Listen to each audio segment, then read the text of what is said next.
Puji Tuhan, Shalom. Shalom. Kita bersuka cita pada hari ini. Allah merupakan hari kemenangan bagi umat manusia di kolong langit ini. Karena di mana hari Jumat kemarin Yesus telah mengalami penderitaan 2000 tahun yang lalu. Dan pada hari ini adalah hari Minggu di mana Yesus boleh bangkit dari antara orang mati dan tinggal diam di kerajaan surga sana.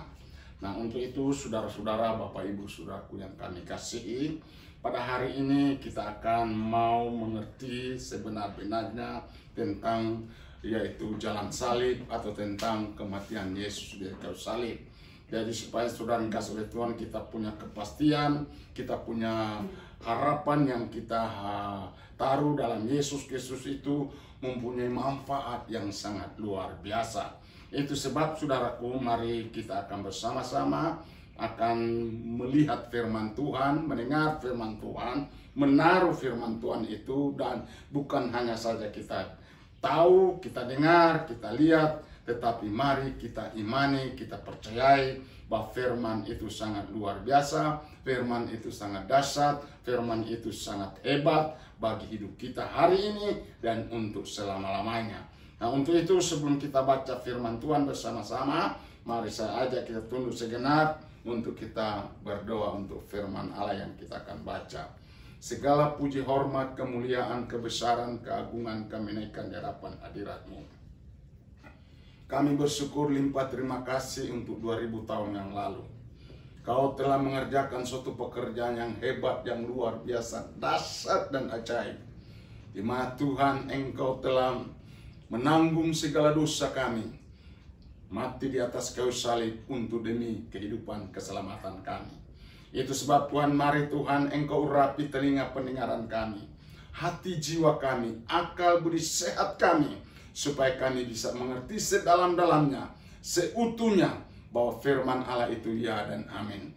Terima kasih Tuhan, segala pekerjaan iblis apapun bentuknya yang coba-coba Tuhan akan mengganggu pikiran hati jiwa kami tolak di dalam nama Yesus Kristus Tuhan. Ampuni, sucikan, kuduskan kami, layakkan kami untuk mendengar sabda firman-Mu. Kami minta di dalam nama Yesus Kristus Tuhan Juru Selamat kami siap mendengar firman-Mu. Mari Allah Roh Kudus bersama kami dan bersama semua kami yang mendengar. Haleluya, amin. Puji Tuhan, mari kita akan baca firman Tuhan bersama-sama untuk mengantar kita kepada arti yang sebenarnya firman Tuhan yang kita yaitu terima daripada Tuhan. Kita akan baca satu ayat saja dalam 2 Korintus pasal 5 ayat 21. 2 Korintus pasal 5 ayat 21. Puji Tuhan.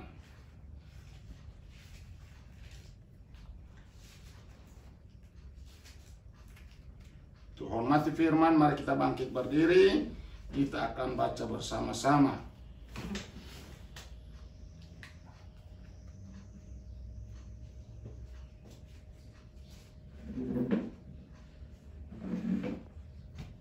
Ayat terakhir dari 2 Korintus 5. 1, 2, 3. Dia yang tidak mengenal dosa telah dibuatnya menjadi dosa karena kita, supaya oleh dia, dalam dia kita dibenarkan oleh Allah. Puji Tuhan. Silakan duduk. Luar biasa. Di dalam ayat 20 dikatakan, jadi kami ini adalah utusan-utusan Kristus, seakan-akan Allah menasihati kamu dengan perantaraan kami. Dalam nama Kristus kami minta kepadamu, berilah dirimu didamaikan dengan Allah. Dia yang tidak mengenal dosa telah dibuatnya menjadi dosa karena kita, supaya dalam dia kita dibenarkan oleh Allah. Luar biasa. Puji Tuhan. Jadi orang bertanya-tanya, kenapa Yesus harus menyerahkan diri untuk mati di atas kayu salib. Dia mati di atas kayu salib untuk saudara dan saya. Bukan karena Yesus. Yesus yang tidak berdosa, dia adalah suci kudus. Dia adalah firman yang hidup, yang telah datang dari surga. Firman Allah berkata, Dia telah menjelma menjadi manusia, supaya apa? Kita dapat melihat kemuliaannya, yaitu kemuliaannya di dalam Yesus Kristus, Anak Allah. Nah, saudara-saudara dikasih oleh Tuhan, ini merupakan satu, yaitu firman Tuhan yang datang kepada Rasul Paulus. Karena Rasul Paulus adalah rasul yang diangkat langsung oleh Roh Kudus, yang melanjutkan yaitu pekerjaan Allah atau pemberitaan Injil keselamatan, Injil penebus dosa manusia. Jadi Injil itu adalah penebus dosa manusia. Siapa itu Injil? Injil itu adalah Yesus Kristus sendiri. Injil itu adalah kebenaran Allah sendiri. Injil itu adalah firman Allah sendiri. Injil itu adalah Allah sendiri.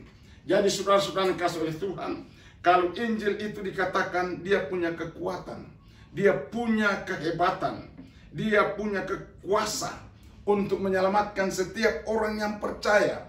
Jadi Injil itu adalah menyelamatkan setiap orang yang percaya. Dan dia punya kekuatan yang luar biasa. Kekuatan terletak di mana?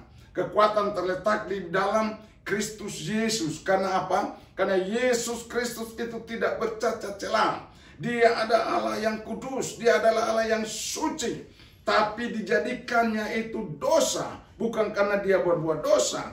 Dia dijadikan dosa agar supaya kita yang berdosa ini, yang tidak mampu, tidak sanggup untuk yaitu menebus dosa kita, ya, maka Yesus Kristus sendiri telah menjadi dosa. Artinya dia menggantikan yaitu kedudukan saudara. Yang harusnya Alkitab katakan terkutuklah orang yang tergantung di atas kayu salib. Iya, harusnya kita yang menerima penderitaan itu. Seharusnya kita yang menerima penganiayaan itu. Seharusnya kita yang menanggung di atas kayu salib itu. Karena apa? Peraturan surga, tidak mungkin orang yang menebus dosa itu orang yang berdosa. Dan akhirnya Yesus yang tidak berdosa itu dijadikan dosa agar supaya dia mendapat yaitu apa? Ya, layak untuk menebus hidup saudara dan saya. Alkitab katakan bahwa dia yang membayar lunas utang saudara dan saya. Betapa utang saudara bertumpuk-tumpuk sejak dari Adam dan Hawa sampai dengan hari ini. Amin. Tapi oleh darah Yesus Kristus yang suci itu, dia telah curahkan di atas kayu salib. Itu menjadi salah satu pembayar atau penebus yang hebat, yang luar biasa. Itu sebab mari kita bersyukur atas segala yaitu penderitaan Yesus di atas kayu salib.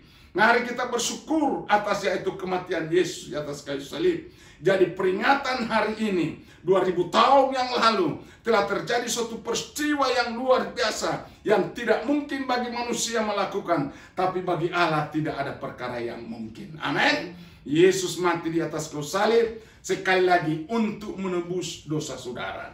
Apakah kematian Yesus hanya sekedar menebus dosa saudara? Apakah kematian Yesus hanya sekedar untuk menyelamatkan hidup saudara? Dan saudara-saudara kasih oleh Tuhan, kita melihat kematian Yesus bukan hanya sekedar yaitu menebus hidup saudara, tapi ada hal yang hebat, ada hal yang luar biasa. Coba tolong dibaca 1 Petrus pasal 2 ayat 24. Kita akan lihat 1 Petrus pasal 2 ayat 24. Iya. 1 Petrus pasal 2 ayat yang ke-24. Bagaimana? Firman Tuhan. Ya.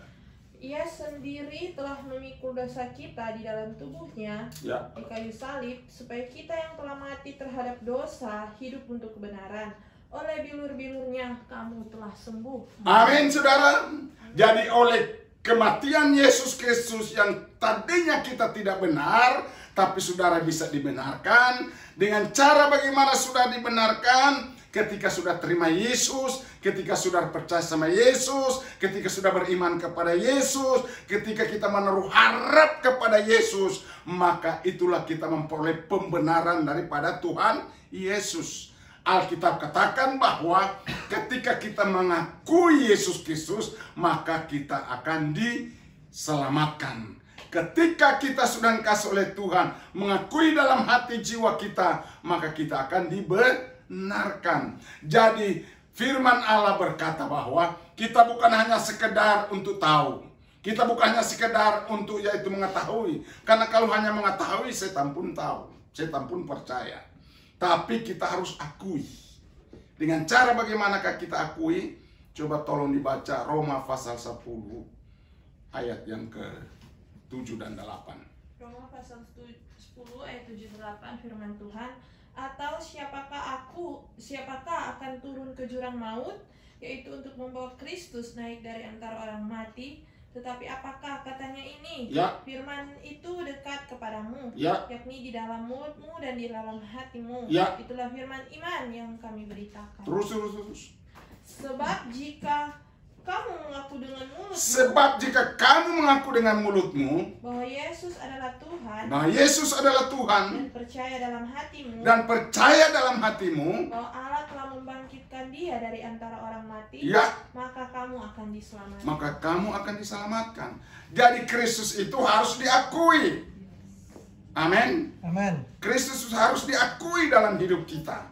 Jadi saudara-saudara dikasih oleh Tuhan agar supaya kita ini menjadi orang-orang yang hebat, orang-orang yang luar biasa, supaya saudara kasih oleh Tuhan kita mendapat dibenarkan. Nah, itu pertama. Yang kedua, jadi kita oleh kematian Yesus Kristus untuk membenarkan kita yang tidak benar. Ada amin? Dengan cara kita harus bertobat, kita harus sungguh-sungguh, kita dengar firman Tuhan dengan sungguh-sungguh, jangan mondar-mandir ke sana kemari. Haleluya, puji Tuhan ya. Pikirannya harus saudara kasih oleh Tuhan, harus betul fokus kepada firman. Kalau kita mendengar firman Tuhan, kalau tidak ada perhatian sungguh-sungguh, jiwa kita bermasalah. Jiwa kita ada kelainan. Kenapa kita tidak fokus kepada firman Allah? Kita harus fokus kepada firman Tuhan. Supaya Tuhan bilang orang yang menghargai Tuhan akan dihargai. Amin. Orang yang tidak menghargai Tuhan tidak akan dihargai oleh Tuhan. Jadi saudara-saudara kasih oleh Tuhan, bagaimana hidup kita ini mau hidup diberkati Tuhan? Bagaimana hidup kita ini mau dituntun oleh kebenaran? Sedangkan duduk saja kita ya kesana kemari tidak pernah menghargai Tuhan, tidak pernah menghormati Tuhan. Mari saudara-saudara kasih oleh Tuhan, firman Tuhan yang berkata bahwa oleh bilur-bilurnya kamu disembuhkan. Bayangkan kematian Yesus ya punya makna yang luar biasa, punya arti yang luar biasa, punya manfaat yang luar biasa. Manfaat pertama membenarkan saudara. Manfaat berikutnya kita diselamatkan oleh karena kita percaya. Kita akui Yesus Kristus. Kemudian manfaat yang lebih jauh adalah di mana saudara kasih oleh Tuhan. Ketika kita mengalami penderitaan, ketika kita mengalami sakit, ketika kita mengalami berbagai macam masalah dan persoalan, Yesus berkata, oleh bilur-bilurnya kamu telah disembuhkan. Jadi hanya dengan kita percaya, dengan hanya kita beriman kepada Yesus Kristus, maka segala penyakit pun, segala masalah pun, segala persoalan pun, Tuhan bisa selesaikan melalui kematiannya di atas kayu salib. Karena dia telah mengerjakan pekerjaan yang hebat di kayu salib.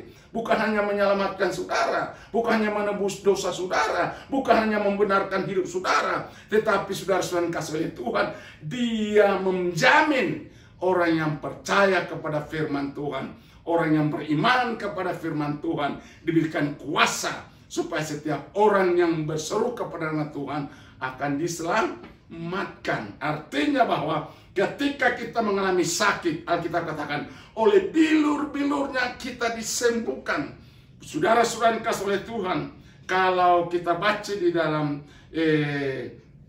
perjanjian lama, ya dikatakan dalam Yesaya, coba buka Yesaya pasal 53 ayat 4 mulai. Kita akan baca, kita akan dengar ini berita.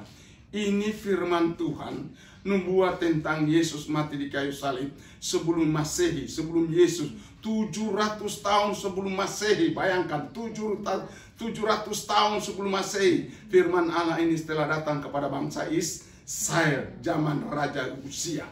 Coba tolong Yesaya 53 ayat 4. Tetapi sesungguhnya penyakit kitalah yang ditanggungnya. Penyakit kitalah ditanggungnya. Dan kesengsaraan kita yang dipikulnya. Kesengsaraan kita yang ditanggung di atas salib, kayu salib atau di atas pundak Yesus. Padahal kita mengira dia kena tulah, Ya, dipukul dan ditindas Allah. luar biasa. Jadi kita lihat bahwa ini firman Tuhan sudah datang sejak dari 700 tahun. Saudara, itu waktu bukan waktu yang singkat. Itu sangat lama, 700 tahun, saudara bisa bayangkan. Iya. Dan saudara tidak mengakui firman Tuhan ini keterlaluan. Kita harus akui firman Tuhan itu, kita imani firman Tuhan itu. Bahwa Yesus Kristus itu adalah Tuhan. Yesus Kristus adalah Raja di atas segala Raja. Dia telah dinubuatkan oleh Nabi Yesaya pada zaman Raja Uzia. Iya. Bayangkan 700 tahun sebelum. Jadi saudara-saudara yang kasih oleh Tuhan, maka baru tergenapi Yesus mati di atas kayu salib untuk menebus dosa-dosa saudara. Nah, saudara kasih oleh Tuhan, kematian Yesus Kristus itu adalah merupakan suatu hal yang hebat, hal yang luar biasa. Harus kita imani, kita percayai. Dan kemudian berikutnya, apa fungsi dari kematian Yesus Kristus atas kayu salib? Puji Tuhan. Yohanes pasal 6 ayat yang ke-58 mulai, 51 mulai. Coba. Yohanes pasal 6 ayat yang ke-51. Ya. Firman Tuhan, Akulah roti hidup yang telah turun dari sorga. Jikalau seorang makan dari roti ini, ia akan hidup selama-lamanya. Dan roti yang akan kuberikan itu ialah dagingku yang akan kuberikan untuk hidup dunia. Terus. Orang-orang Yahudi bertengkar antara sesama mereka dan berkata, bagaimana ini dapat memberikan dagingnya kepada kita untuk dimakan? Maka kata Yesus kepada mereka, aku berkata kepadamu, sesungguhnya jikalau kamu tidak makan daging anak manusia dan minum darahnya, kamu tidak mempunyai hidup di dalam dirimu.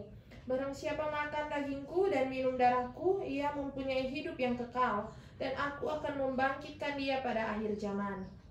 Puji Tuhan, terima kasih.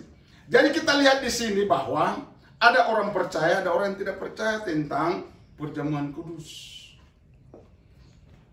Yesus yang melambangkan yaitu roti yang dimakan oleh bangsa Israel atau mana yang dimakan oleh bangsa Israel di padang gurun, itu adalah tubuhnya Yesus sendiri. Firman Tuhan telah datang ke dunia pada waktu itu berbentuk yaitu mana. Sehingga digambarkan ketika Musa mengangkat itu tongkat tembaga, setiap orang melihat yaitu saat tembaga itu orang akan diselamatkan. Artinya bahwa setiap orang memandang kepada salib itu memperoleh kehidupan. Jadi kematian Yesus Kristus itu, Yesus datang ke dunia ini memberi hidup. Jadi kalau kita tidak makan tubuh Tuhan, tidak minum darah Tuhan, kita tidak memiliki kehidupan. Jadi pertama ketika kita terima tubuh Tuhan, roti yang sebentar kita akan doakan, yang akan diubah menjadi tubuh Tuhan, itu adalah merupakan kehidupan bagi kita. Dan Yesus sendiri berkata, sesungguhnya darahku adalah minuman yang sungguh-sungguh, tubuhku adalah makanan yang sungguh-sungguh. Ketika kita terima roti, ketika kita terima tubuh Tuhan, kita memiliki kehidupan. Ketika kita terima darah Tuhan, minum darah Tuhan, mulai anggur yang akan dirubah oleh menjadi darah Tuhan dan roti akan dirubah menjadi tubuh Tuhan, maka kita memiliki kehidupan dan yaitu kuasa kebangkitan. Nah, jadi saudara-saudara kasih oleh Tuhan, itulah manfaat kematian Yesus di atas kayu salib. Jadi bukan hanya menyembuhkan tubuh kita ini, tetapi ketika kita makan tubuh Tuhan, minum darah Tuhan, kita mendapat pengampunan. Coba, tadi ayat berapa? Tadi ayat ke-51, coba ulang. Yohanes pasal 6.